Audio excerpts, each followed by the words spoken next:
Hello listeners and welcome back to Cobbs Corner. I'm your host Morgan Cobbs. Today we're going to be reviewing Spider-Man Homecoming. This film follows Peter Parker, aka Spider-Man, who we were introduced to in Captain America Civil War, come face to face with Adrian Toomes, the Vulture, as he steals Chitauri technology and sells it on the black market. This film serves as a coming-of-age story for Peter Parker as he is mentored by Tony Stark, Iron Man. Stay tuned.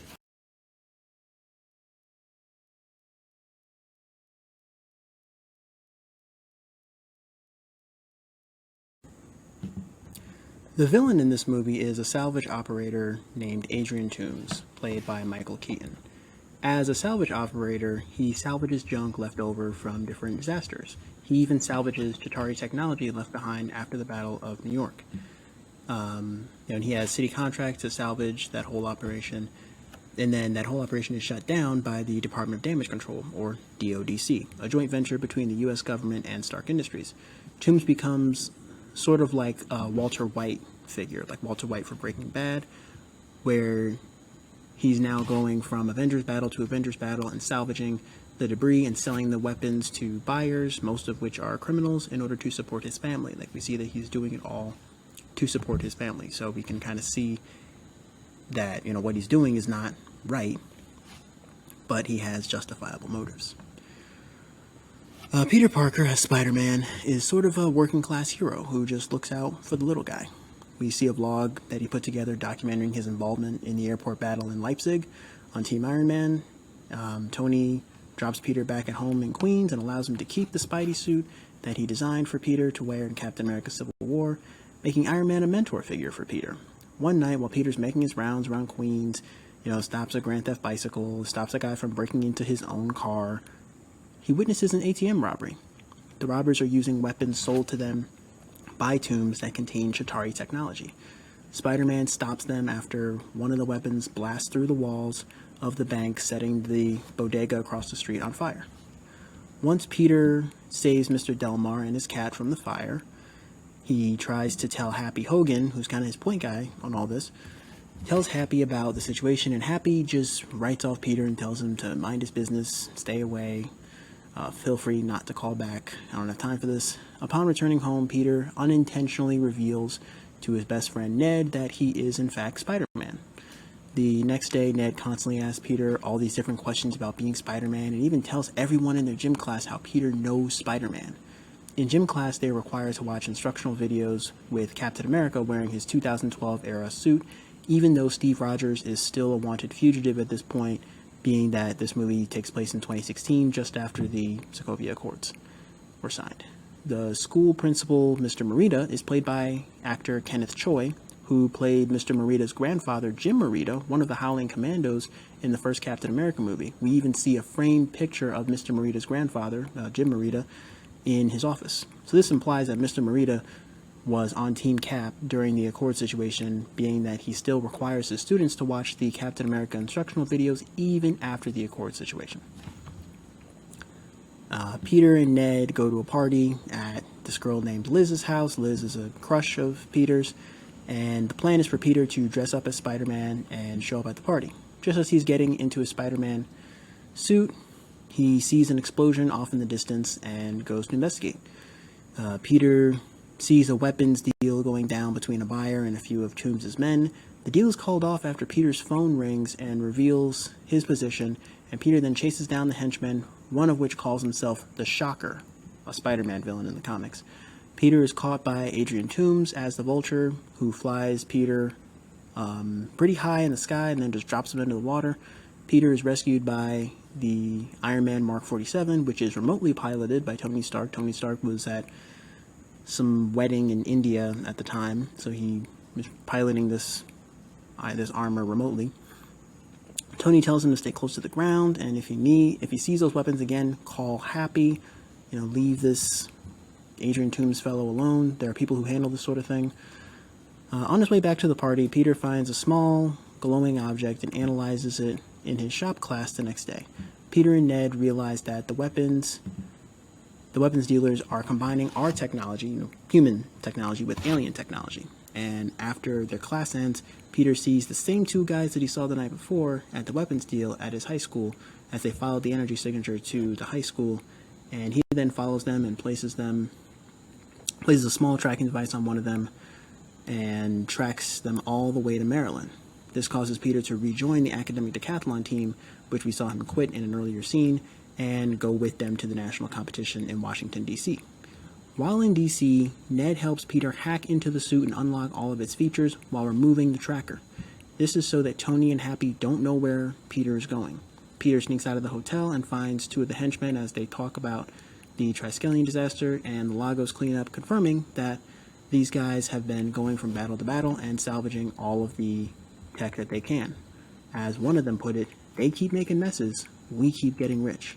The two of them, along with Vulture, attempt to hijack a DODC truck and are stopped by Spider-Man, who gets left behind in the truck. He's taken to the DODC storage facility, which is the most secure storage facility on the eastern seaboard. He does find an Ultron head in the storage from that truck, a nod to the theory that Ultron is still alive. Check out my Avengers Age of Ultron review.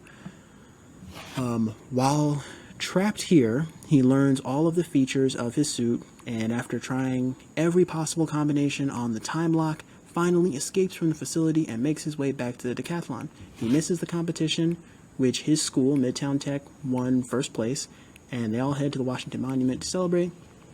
Peter reveals over the phone that the glowy object that Ned has been carrying is a Chitauri energy core, i.e. a bomb.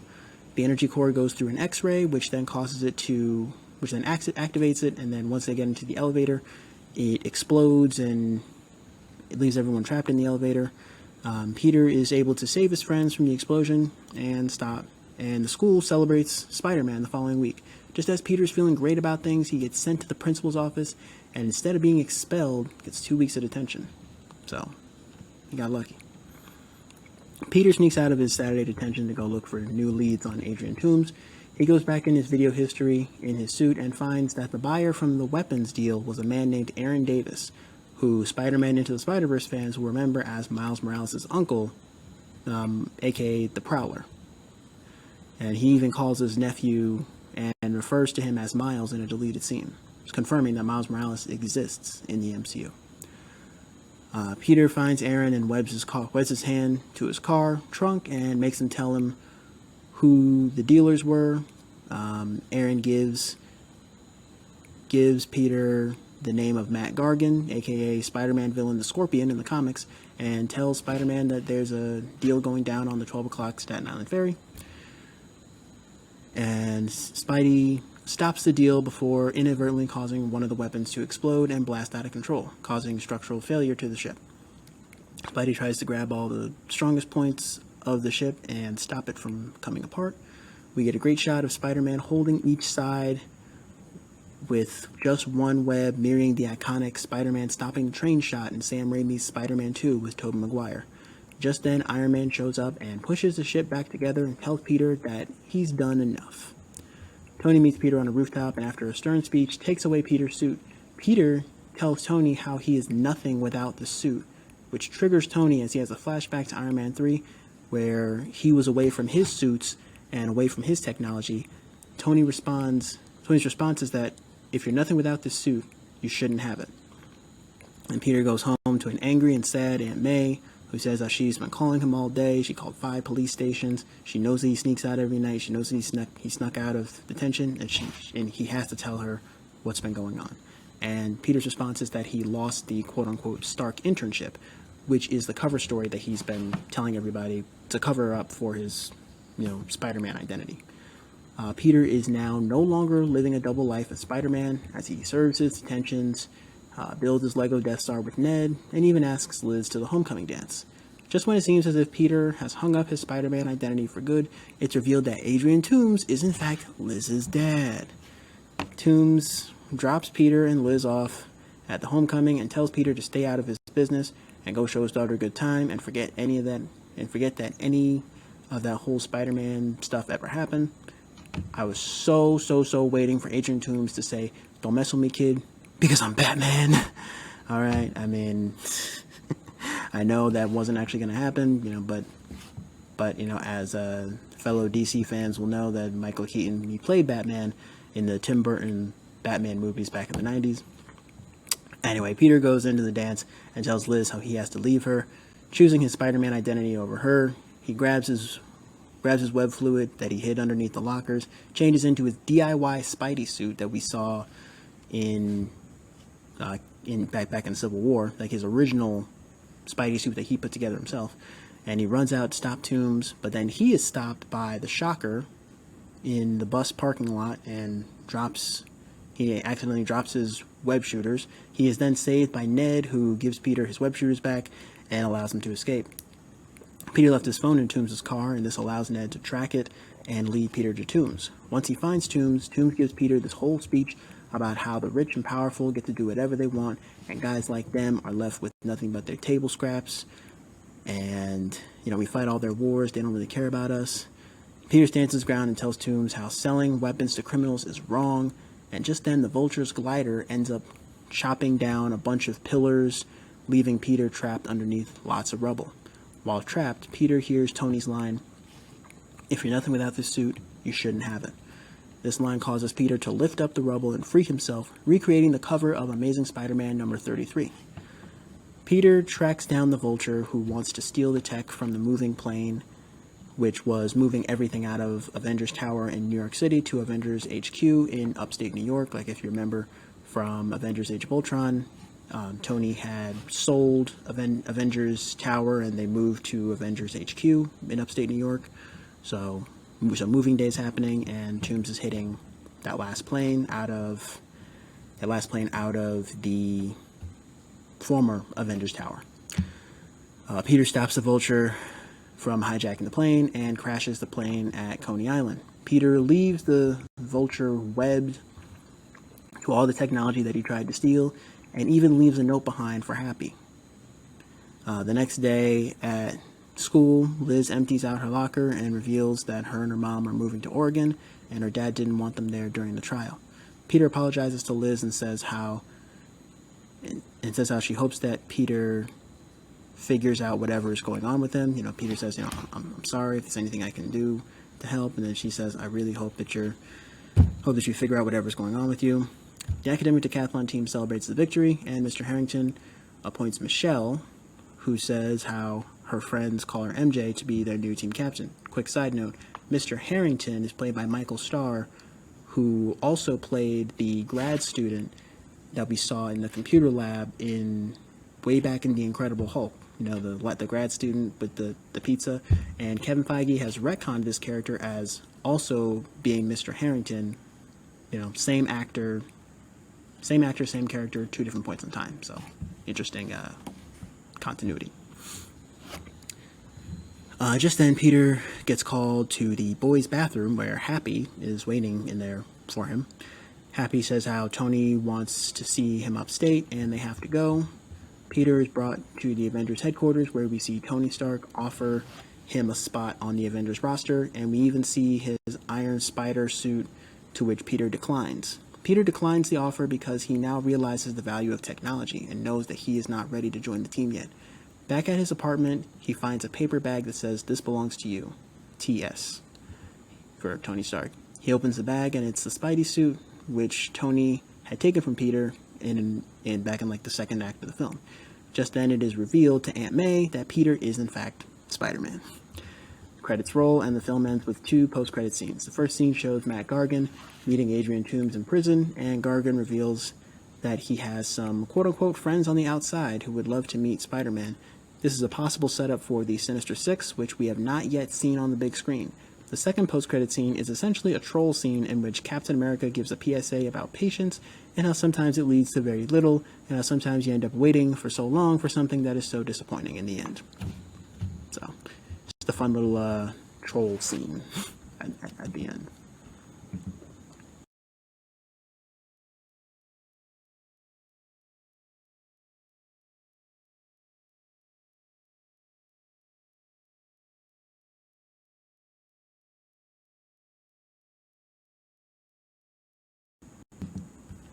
This movie follows the themes of mentorship and toys versus technology.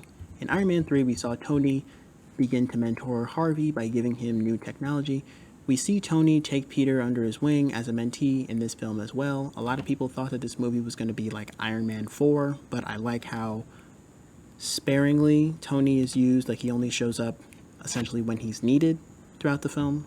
So Tony learned a valuable lesson about how the individual is much more important than the toys and the technology that they use in Iron Man 3. And we saw him away from all of his suits, and he still defeated Aldrich Killian.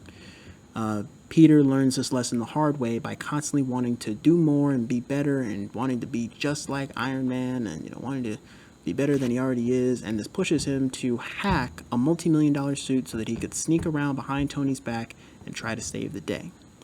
Peter didn't know the value of his technology, and he abused his power, causing him to have to go back to using his old toys, aka his Spider-Man onesie, as Tony had referred to it in Civil War, and his web shooters, the toys that he used initially.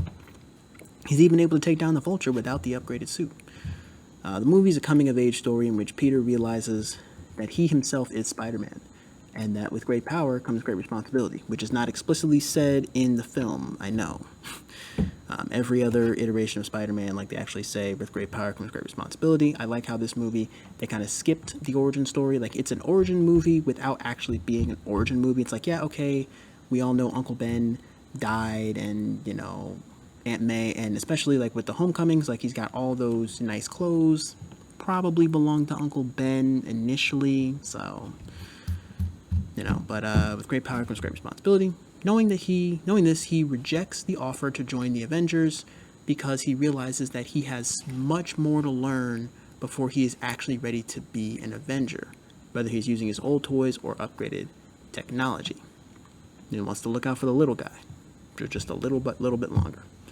I like how this film mirrors Spider-Man 2 from 2004 with Tobey Maguire, and how Peter is living a double life in both films. Peter having his suit taken away by Iron Man is equivalent to Peter losing his powers in Spider-Man 2. Eventually, both of his identities collide. In Spider-Man Homecoming, it's via Liz's dad being the Vulture, and in Spider-Man 2, it's via Dr. Octopus abducting Mary Jane. Interesting parallels, and I overall think this is a great film on its own. The overall impact that this film had on the MCU was a teaser for Spider-Man's next suit, Tony and Pepper announcing their engagement, and Spider-Man being solidified as a superhero in the MCU. We will see Spider-Man again in the MCU. Overall, I give this movie a solid 9 out of 10. Let me know in the comments what you guys thought about this film. I'd love to hear from you guys about what do you think about these films, other films that I've reviewed, and suggestions for future films, future franchises for us to review on this podcast in the future. Subscribe to this podcast if you haven't done so already, and leave a like. It really helps this podcast grow. Stay tuned for our next film review of Thor Ragnarok. This film will see Thor, Loki, newcomer Valkyrie, newcomer Korg as well, and returning hero Hulk, who we have not seen in a while, as they face off against Hela, the goddess of death, in order to stop Ragnarok, the death of Asgard. I'll talk to all of you in the next episode. Peace.